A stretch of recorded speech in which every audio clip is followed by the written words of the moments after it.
بسم اللہ الرحمن الرحیم والذین هم لفروجہم حافظون، کامیاب لوگ وہ ہیں جو اپنی شرمگاہوں کی حفاظت کرتے ہیں سوائے اپنی بیویوں کے، او ما ملکت ایمانہم، یا اپنی باندیوں کے، فإنہم غیر ملومین، بس یہ لوگ قابل ملامت نہیں ہیں۔ پچھلے ایپیسوڈ میں نے یہ نقطہ بیان کیا تھا کہ قابل ملامت نہیں ہیں کا لفظ اللہ تعالیٰ کیوں لے کر آئے، یہ بتانے کے لیے کہ اسلام میں صرف زنا حرام نہیں ہے بلکہ نکاح یہ قابل ترغیب چیز بھی ہے۔ یعنی آپ نے زنا سے بچ کے اکیلے زندگی نہیں گزارنی بلکہ آپ نے نکاح کرنا ہے اور اپنی خواہش کو حلال طریقے سے پورا کرنا ہے آپ نے، کیونکہ فطرت یہ چاہتی ہے، اسلام یہ چاہتا ہے کہ مرد اور عورت کا ملاپ ہو اور اس کے نتیجے میں آگے نسل پیدا ہو۔ بنیادی مقصد ہی اس ملاپ کا نسل پیدا کرنا ہے۔ ایک بات تو یہ، یہاں دو نکات اور ہیں۔ ایک یہ کہ متع اسلام میں حرام ہے، اس بارے میں علماء کے دو کانسیپٹ ہیں۔ دیکھیں، اہل سنت والجماعت کا اس پر تو اجماع ہے کہ متع حرام ہے، بالکل، اس میں تو دو رائے ہو نہیں سکتی۔ شیعہ حضرات صرف اس میں اختلاف کرتے ہیں، لیکن اہل سنت والجماعت کا اجماع ہمارے نزدیک حجت قطعیہ ہے، اس سے انحراف جائز نہیں ہے۔ شیعہ حضرات، معتزلی، خوارج، یہ جتنے بھی لوگ تھے، ان کے اجماع کی مخالفت اس کو اہل سنت نے کبھی بھی ویلیو نہیں دی ہے، کیونکہ اہل سنت والجماعت ہیں جو قرآن، حدیث، اجماع اور قیاس کو حجت مانتے ہیں۔ تو یہ خوب سمجھ لیں کہ جب یہ کہا جاتا ہے کہ امت کسی مسئلے پہ جمع ہو جائے تو وہ یقینی دلیل ہے، اس سے اختلاف جائز نہیں ہے۔ تو یہاں امت سے مراد کون لوگ ہیں؟ وہ لوگ جو اہل سنت والجماعت ہیں، یعنی جن کو عرف میں سنی کہا جاتا ہے، کیونکہ کتاب و سنت کو حجت مانتے ہیں، احادیث کو، قرآن کو، اور پھر صحابہ کو حجت مانتے ہیں۔ نبی صلی اللہ علیہ وسلم نے جو جنتی فرقہ ہے اس کی جو علامت بیان کی، وہ علامت یہ تھی کہ ما انا علیہ و اصحابی، جس پر میں اور میرے صحابہ ہوں گے۔ تو اس لیے ہماری نظر میں قرآن و سنت کی وہ تشریح جو صحابہ کے اگینسٹ ہو وہ جائز نہیں۔ اور یہ بھی خوب سمجھ لیں کہ کسی بھی دور میں، کسی بھی ٹائم پہ امت کسی مسئلے پہ جمع ہو گئی تو اس سے پہلے اگر اختلاف تھا بھی تو اس اختلاف کی ویلیو ختم ہو جاتی ہے، کیونکہ نبی صلی اللہ علیہ وسلم نے فرمایا لا تجتمع امتی علی ضلالہ، میری امت گمراہی پہ جمع نہیں ہو سکتی۔ جب نہیں ہو سکتی تو اس کا مطلب کسی قیامت تک کبھی بھی نہیں ہو سکتی۔ تو کسی بھی دور میں امت کسی بھی مسئلے پہ اتفاق ہو گیا تو اس سے پہلے اگر اختلاف تھا بھی تو اب یہ نہیں کہا جائے گا جی پہلے یہ مسئلہ اختلافی تھا لہذا میں اب بھی اس میں اختلاف کر رہا ہوں۔ نہ، جب ایک دفعہ اتفاق ہو گیا تو اب یہ قطعی دلیل بن چکا ہے، کیونکہ امت گمراہی پہ جمع نہیں ہو سکتی۔ جمع ہو گئی اس کا مطلب یہ گمراہی نہیں ہے، یہ اللہ کے نزدیک یہ مسئلہ اسی طرح سے ہی ہے۔ تو متع کے حرام ہونے پر بھی اہل سنت والجماعت کا اجماع ہے۔ البتہ اس میں اختلاف ہے مفسرین کا، فقہا کا، محدثین کا، کہ متع اسلام میں حرام کب ہوا۔ تو عام طور پہ جو مشہور رائے ہے وہ یہ ہے کہ متع کو مدینہ منورہ میں حرام قرار دیا گیا، اور نبی صلی اللہ علیہ وسلم کی صحیح حدیث ہے اس بارے میں کہ آپ صلی اللہ علیہ وسلم نے یوم خیبر کے موقع پر متع کو حرام قرار دیا۔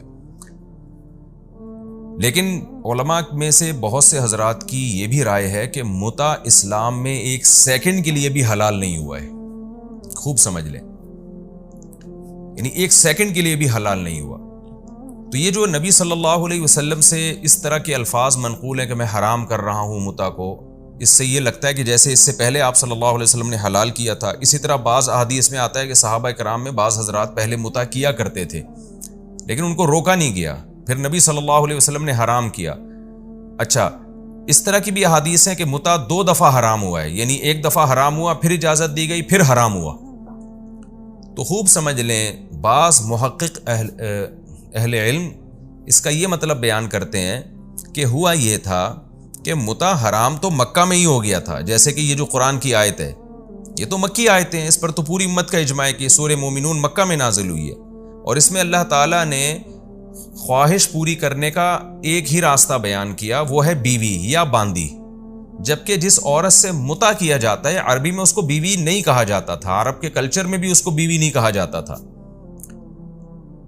تو اگر متع حلال ہوتا تو قرآن اس کا بھی تو تذکرہ کرتا نا، اور یہ بڑی مضبوط بات ہے۔ تو اس سے پتہ چلتا ہے کہ متع حرام مکہ میں ہی ہو گیا تھا، کیونکہ اسلام نے اس بے غیرتی کی ایک سیکنڈ کے لیے بھی اجازت نہیں دی ہے۔ اور جن احادیث میں یہ ملتا ہے کہ یہ اجازت ہے یا حلال ہے، ان احادیث کا مطلب یہ ہے جیسے اسلام میں شراب کی حرمت بعد میں نازل ہوئی ہے، یعنی کچھ احکام اسلام میں ایسے ہیں جو بعد میں اس کا ناجائز ہونا نازل ہوا، کیونکہ اسلام کے جو احکام آئے ہیں نا وہ تدریجاً آئے ہیں۔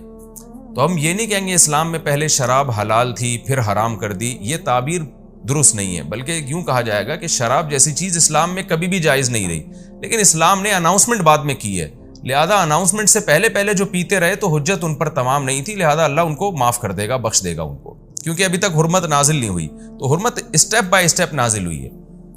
تو یعنی اس کے حلال ہونے کی نسبت ہم اسلام کی طرف نہیں کریں گے کہ اسلام نے شراب پینے کی اجازت دی تھی، بلکہ یوں کہا جائے گا کہ اسلام میں اس وقت تک شراب کا حرام ہونا نازل نہیں ہوا تھا، ایک دم سے تو نہیں سارے آرڈر آ گئے نا اسلام کے، تو شروع میں لوگ پیتے تھے، اسلام نے کچھ نہیں کہا ان کو، بلکہ یہ ایک پابندی لگائی کہ آپ نماز کے وقت میں نہیں پی سکتے، تو کہ اللہ کیا باقی وقتوں میں پی سکتے ہیں؟ تو اسلام خاموش تھا اس بارے میں۔ تو اسی طرح وہ جو احادیث ہیں جن میں آتا ہے یا روایات ہیں جن میں آتا ہے صحابہ متع کیا کرتے تھے، تو حرام تھا متع اس وقت بھی، لیکن بہت سارے صحابہ کو قرآن مجید کی آیتیں معلوم نہیں تھیں یا ان آیتوں کا مفہوم ان کے ذہن میں نہیں تھا، اور زمانے جاہلیت میں متع ہوتا تھا تو وہ بھی وہی سمجھ کے کرتے رہے، تو اسلام نے اس کی حرمت کو نازل نہیں کیا واضح طور پر۔ پھر جب حرمت نازل ہوئی ہے تو کچھ صحابہ کو پتہ چل گیا حرام ہے، انہوں نے چھوڑ دیا، بہت سو کو نہیں پتہ چلا، وہ پھر بھی اسی طرح مبتلا رہے اس میں۔ تو یوں سمجھا گیا، تعبیر کرنے والے نے یہ تعبیر کی کہ بھئی یہ ایک دفعہ حرام ہوا ہے لیکن کچھ لوگ کر رہے ہیں تو اس کا مطلب دوبارہ حلال ہو گیا ہے۔ پھر نبی صلی اللہ علیہ وسلم نے فتح مکہ کے موقع پر عمومی اعلان کر دیا۔ تو یہ جو بار بار اناؤنسمنٹ ہو رہی ہے، راوی اس کو یہ تعبیر کر رہا ہے کہ بار بار حرام قرار دیا جا رہا ہے، تو یہ راوی کی تعبیر ہے، ورنہ حقیقت نہیں ہے کہ حرام تو پہلے ہی سے ہے، بار بار اناؤنسمنٹ کی جا رہی ہے اس کی۔ تو یہ قول ہمیں دلیل کے لحاظ سے بہت مضبوط معلوم ہوتا ہے، ورنہ قرآن کی آیت کا کوئی مطلب بنتا نہیں ہے۔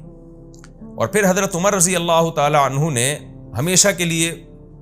اس پہ پابندی لگا دی۔ یہاں بھی آپ خوب سمجھیں، صحیح مسلم کی حدیث ہے، حضرت جابر بن عبداللہ رضی اللہ عنہ فرماتے ہیں کہ ہم نبی کے دور میں بھی متع کیا کرتے تھے، حضرت ابو بکر کے دور میں بھی، حضرت عمر نے ہم پہ پابندی لگائی۔ یہاں بھی آپ دیکھیں، اس سے کیا پتہ چلتا ہے کہ متع تو نبی کے دور میں بھی حرام نہیں ہوا، ابو بکر کے دور میں بھی حرام نہیں ہوا، حضرت عمر نے حرام کیا۔ اس کا بھی وہی جواب ہے کہ بھائی حضرت جابر بن عبداللہ کو نہیں پتہ چلا کہ متع حرام ہو چکا ہے اسلام میں، تو وہ یہ سمجھتے رہے کہ ابو بکر کے دور میں بھی حلال تھا، پیغمبر کے دور میں بھی حلال تھا، حضرت عمر نے حرام کیا ہے، حالانکہ حضرت عمر اللہ کے حلال کو حرام نہیں کر سکتے، اناؤنسمنٹ کی تھی۔ تو خوب سمجھ لیں، بعض دفعہ اناؤنسمنٹ ہوتی ہے، اس کو تعبیر یوں کیا جاتا ہے کہ حرام قرار دیا جا رہا ہے، حالانکہ حرام پہلے ہو چکا ہوتا ہے، اناؤنسمنٹ بعد میں ہوتی ہے اس کی۔ یہ جو متع والی حدیث ہے نا، اس کی میں تشریح 3 طلاق کے مسئلے میں بھی کر چکا ہوں کہ عبداللہ بن عباس فرماتے ہیں نبی کے دور میں 3 طلاق کو ایک سمجھا جاتا تھا، عمر کے دور میں بھی حضرت عمر نے 3 کو 3 قرار دیا۔ اس کا بھی یہی مطلب ہے کہ سمجھا جاتا تھا، بعض صحابہ سمجھتے تھے، حالانکہ 3 کے 3 کہنے کی جو آیتیں ہیں وہ نازل ہو چکی تھی قرآن مجید میں، ابو بکر کے دور میں بھی نازل، یعنی ان پر عمل ہوتا رہا، لیکن بہت سارے صحابہ کو علم نہیں تھا تو وہ 3 کو ایک سمجھتے رہے، حضرت عمر نے عمومی اناؤنسمنٹ کر دی۔ تو بعض دفعہ راوی کی تعبیر ہوتی ہے جس سے ہم کنفیوز ہو جاتے ہیں، تو لیکن آپ دیگر احادیث کو اگر ملاتے ہیں تو پتہ چلتا ہے کہ راوی کی یہ اپنے الفاظ ہیں، راوی کی یہ اپنی ایک تعبیر ہے۔ ہر آدمی جب کسی بات کو بیان کرتا ہے تو اس کی خاص قسم کی تعبیر ہوتی ہے۔ تو خلاصہ یہ نکلا کہ 3 طلاق بھی نبی کے دور میں 3 ہی تھیں، لیکن بعض صحابہ یہ سمجھتے تھے کہ ایک ہیں، کیونکہ زمانے جاہلیت میں ایک سمجھی جاتی تھی، تو وہ یہ سمجھتے رہے کہ حضرت عمر نے پابندی لگائی۔ اسی طرح متع مکہ میں حرام ہو گیا تھا، لیکن بعض صحابہ کو علم نہیں تھا، ان میں سے بعض کو پتہ چلا مدینہ میں حرام ہوا تو انہوں نے کہا کہ مدینہ میں حرام، بعض کو پتہ چلا کہ نہیں 2 دفعہ اناؤنسمنٹ ہوئی ہے تو وہ سمجھے کہ 2 دفعہ حرام ہوا ہے، 2 دفعہ حلال تھا، اور بعض یہ سمجھے کہ یہ اناؤنسمنٹ تو حضرت عمر کے دور میں ہوئی ہے، لہذا حرام ہی حضرت عمر کے دور میں ہوا ہے اور حرام ہی حضرت عمر نے کیا ہے گویا کہ۔ تو یہ سب تعبیرات کا اختلاف تھا، حقیقت یہی ہے کہ قرآن کی آیت سے واضح پتہ چل جاتا ہے کہ متع اسلام میں ہمیشہ سے حرام رہا ہے۔ ہاں، زمانہ جاہلیت میں جائز سمجھا جاتا تھا تو اسلام نے اناؤنسمنٹ اس کی مختلف مرحلوں میں کی ہے، اور حضرت عمر کا دور خلافت بہت مضبوط تھا تو حضرت عمر نے عمومی قانون بنا دیا کہ اب اگر کوئی متع کرے گا تو میں اس کو رجم کروں گا، زنا والی سزا دے کے پتھروں سے مار کے ہلاک کروں گا اس کو میں، کیونکہ بعض لوگوں کو سمجھتے تھے کہ متع حلال ہے، بعض سمجھتے تھے کہ حلال نہیں ہے۔ حضرت عمر نے عمومی قانون بنا دیا، بھائی یہ بالکل حرام ہے، اب اس میں کسی کا کوئی عذر نہیں چلے گا۔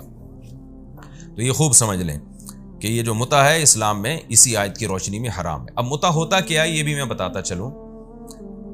متع کہتے ہیں کسی خاتون سے ایگریمنٹ کر کے ٹیمپریری نکاح کرنا۔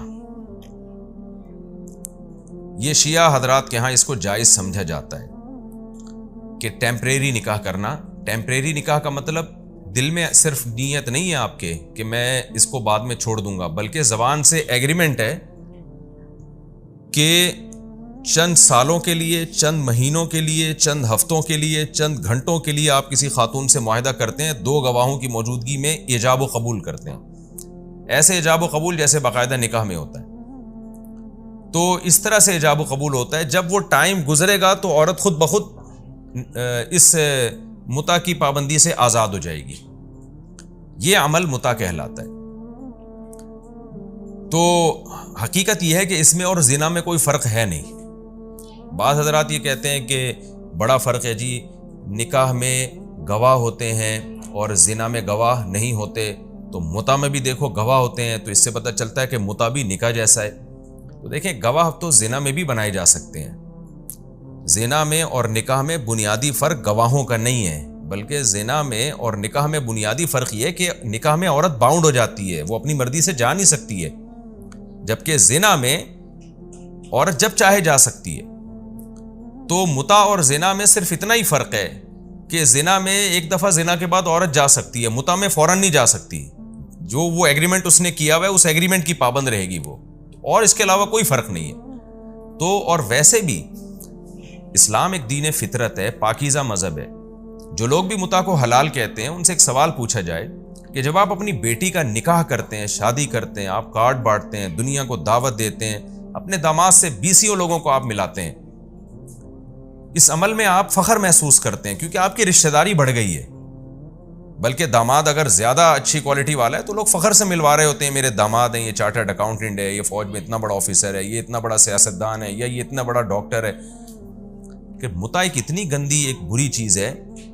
کہ کوئی بھی شخص جس میں ذرہ برابر بھی غیرت ہو کبھی اپنی بیٹی کا یہ تعارف نہیں کروائے گا کہ یہ میری وائف ہے، اور یہ شخص جو ہے یہ اس سے یہ میری بیٹی ہے، اور یہ فلاں شخص ہے جس سے میری بیٹی کا متع والا ایگریمنٹ چل رہا ہے، اور فی الحال یہ میرا داماد ہے 2 مہینے کے لیے یا 6 مہینے کے لیے۔ اس سے پتہ چلتا ہے کہ یہ ایک ایسی بے شرمی والا کام ہے کہ کوئی بھی غیرت مند آدمی اس کی طرف نسبت بھی پسند نہیں کرتا۔ تو ایسی بے شرمی اسلام کے کھاتے میں آپ کیسے ڈال سکتے ہیں؟ یہاں لوگ فوراً ایک بات کرتے ہیں کہ جب انسان کسی غلط چیز، کہتے ہیں نا ایک جھوٹ کو چھپانے کے لیے 100 جھوٹ بولنے پڑتے ہیں، یہاں بھی وہی ہوتا ہے۔ بہت سے لوگ کیا کرتے ہیں کہ جو متع کو جائز سمجھتے ہیں وہ فوراً اہل سنت والجماعت پہ الزام لگاتے ہیں کہ اچھا آپ کے یہاں بھی تو حلالہ ہے، جو ایک رات کی شادی ہوتی ہے، 2 راتوں کی شادی ہوتی ہے، 10 راتوں کی شادی ہوتی ہے۔ تو خوب سمجھ لیں اسلام میں حلالہ یہ ہے ہی نہیں کہ 1 رات یا 2 رات کی شادی ہو۔ جو مرد بیوی کو 3 طلاقیں دے دیتا ہے تو اسلام میں لازم ہے کہ عورت عدت گزارے، پوری عدت گزارنے کے بعد جہاں چاہے نکاح کرے، اور اس نکاح میں وہ ایگریمنٹ نہیں کر سکتی کہ میں 1 مہینے کے لیے یا 10 دن کے لیے یا 1 رات کے لیے آپ سے شادی کر لی ہوں۔ اگر یہ ایگریمنٹ اس عورت نے کر لیا تو پھر یہ عمل لعنتی عمل بن جائے گا۔ کوئی عالم، کوئی مفتی اس عمل کو جائز قرار نہیں دیتا، جبکہ متع میں تو ایگریمنٹ ہو رہا ہے، اس ایگریمنٹ کی وجہ سے سامنے والا پابند ہوتا ہے، تو یہ ایگریمنٹ ہی حرام ہے۔ پھر ایگریمنٹ کی بعد پھر وہ نکاح کالعدم ہوگا، یا نکاح اگر حلالے میں کسی عورت نے ایگریمنٹ کر لیا تو ایگریمنٹ کرنے کے بعد جب وہ کسی مرد سے نکاح کرے گی تو وہ نکاح بہت سے علماء کے نزدیک وہ نکاح ہی کالعدم ہے، اور بہت سے علماء کے نزدیک نکاح تو ہو جائے گا لیکن لعنتی عمل کہلائے گا، دونوں کو ملامت کی جائے گی۔ یہاں تک کہ حکومت پر لازم ہے کہ دونوں کو تعزیر دے، تعزیری قانون جاری کرے ان کے اوپر، جیسے حضرت عمر نے فرمایا تھا کہ میں اس شخص کو کوڑے لگاؤں گا کہ جو حلالہ کرتا ہے۔ تو وہاں حلالے سے یہی مراد ہے کہ ایگریمنٹ کر کے جو بھی حلالہ کرتا ہے۔ لیکن اگر یہ ایگریمنٹ نہیں ہوتا اور عورت کسی مرد سے نکاح کرتی ہے تو وہ اس کی بیوی ہے۔ تو یہاں کوئی ایسا نہیں ہے کہ جی اتنے عرصے کے لیے شادی ہوئی ہے، پھر وہ عورت اگر اس شوہر کے ساتھ رہنا چاہے تو رہ سکتی ہے، نہیں رہنا چاہے تو کوئی بھی عورت جب اپنے شوہر کے ساتھ نہیں رہنا چاہتی کسی بھی معقول وجہ سے، تو شریعت نے اس کو یہ رائٹ دیا ہے کہ وہ اپنے شوہر سے ڈیورس کا مطالبہ کر سکتی ہے۔ جیسے حضرت جمیلہ بنت ثابت رضی اللہ عنہ کا ہے کہ ان کے شوہر ان کو پسند نہیں آئے تو انہوں نے آپ صلی اللہ علیہ وسلم سے کہا کہ میں اپنے شوہر کے ساتھ نہیں رہنا چاہتی، بخاری کی حدیث ہے۔ تو آپ صلی اللہ علیہ وسلم نے ان کے شوہر کو بلایا، اور جمیلہ بنت ثابت نہیں تھیں، حضرت جمیلہ ان کے والد کا نام اس وقت ذہن سے نکل گیا، تو آپ نے ان کے شوہر ثابت الانصاری کو بلایا اور ان سے کہا کہ طلاق دے دو، تو انہوں نے دے دی طلاق، نہیں دیتے تو نہیں دیتے، لیکن انہوں نے کہا کہ دے دینی چاہیے۔ تو کوئی بھی عورت کسی بھی وجہ سے اپنے شوہر سے اگر طلاق مانگتی ہے، کوئی معقول وجہ سے، تو مانگنے میں کوئی حرج نہیں ہے، شوہر دے دے تو ٹھیک ہے، نہیں دے تو پھر عورت کو شوہر کے ساتھ ہی رہنا پڑے گا۔ تو یہاں بھی ایسے، اگر ایک عورت نے ایک شوہر سے نکاح کیا ایک مرد سے اور اس کے ساتھ زندگی گزارنا شروع کی، لیکن اس کو خیال آتا ہے کہ میرا پہلا شوہر زیادہ اچھا تھا، تو وہ اس سے طلاق کا مطالبہ کر سکتی ہے، یہ دے دے گا تو ٹھیک ہے۔ عدت گزارے عورت جہاں چاہے نکاح کرے، تو جہاں چاہے نکاح میں جیسے کسی سے بھی نکاح بے غیرتی نہیں ہے، تو پہلے والے شوہر سے نکاح کرنا بھی بے شرمی اور غیرت کے خلاف نہیں ہے۔ اور اگر وہ شوہر طلاق نہیں دیتا تو پھر عورت پر لازم ہے کہ شوہر کے ساتھ رہے، لیکن متع میں ان میں سے کوئی بھی کام نہیں ہوتا۔ متع کا مطلب یہی ہے کہ ٹائم پورا ہو گیا اور ایگریمنٹ ختم ہو گیا، تو اس لیے متع اور جو جائز حلالہ ہے اس میں زمین آسمان کا فرق ہے، اس کو اس پہ قیاس نہ کیا جائے۔